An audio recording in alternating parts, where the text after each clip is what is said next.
Today's video, ituturo ko sa inyo kung paano alisin ang mancha sa plastic na gamit. So dito may sample ako dito, galon na puno ng mancha ng tuba. So paano to aalisin gamit ang simple na paraan? So kailangan natin ng chlorine, mga 5 piso lang na chlorine. Yan. Tapos kailangan natin kumuha ng planggana.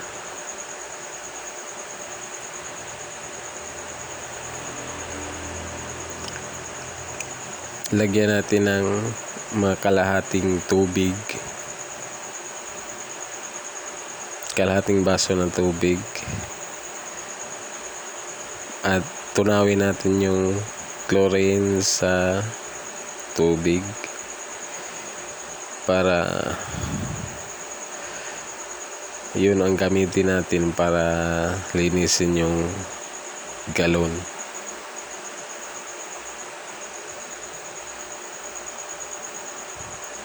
So yan, ilalagay na natin yung chlorine. Kailangan lang natin ng gunting.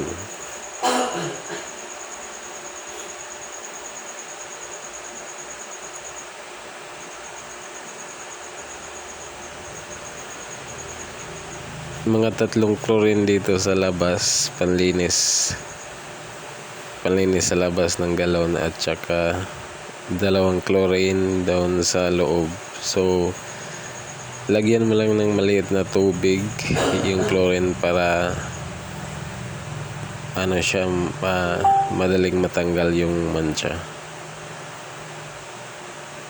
So yun na, kailangan natin ng brush, yung used na brush, para pang brush natin sa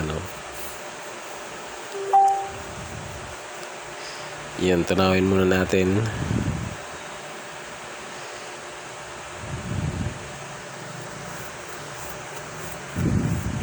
Hanggang matunaw siya bago natin i-brush doon sa galon.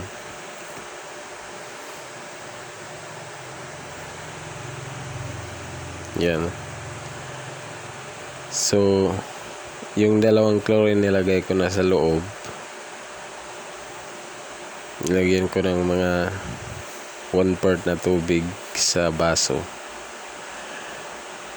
para madali siyang para espiso siya, parang talagang matapang yung chlorine. So yan,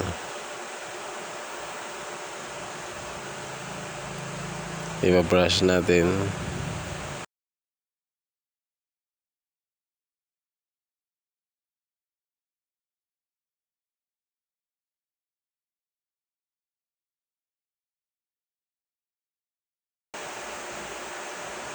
Matagal ko yung mga singit-singit ng galon. So i-brush natin, tapos iwanan natin ng 5 minutes.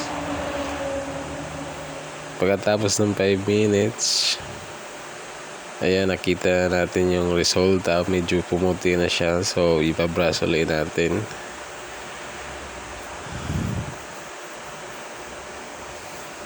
At alog-alogin natin yung para kumalat yung chlorine sa loob.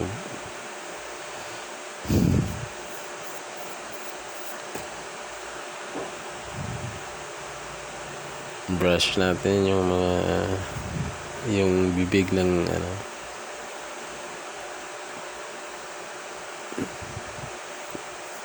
madali lang, guys.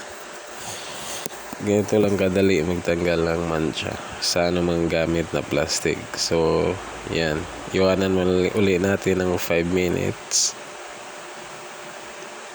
At pagkatapos i-brush uli natin. Kakalat natin yung chlorine sa loob para yung mga sa loob matatanggal din.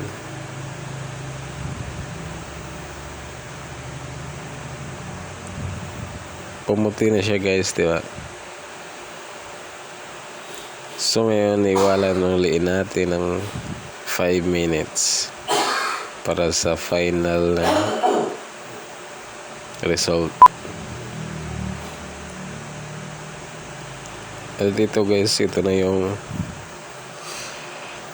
resulta. Talagang pumuti na siya. So ganun ang kadali guys. Kung ano man yung mga mancha ng mo gamit na plastic, pwede mo siyang lagyan ng chlorine yung panlinis. Thank you for watching guys. Hope you enjoyed the video at may natutunan kayo. Kung hindi ka pa nakapag-subscribe sa channel ko, mag-subscribe na at pindutin na rin ang notification bell para updated ka sa mga bagong upload na video.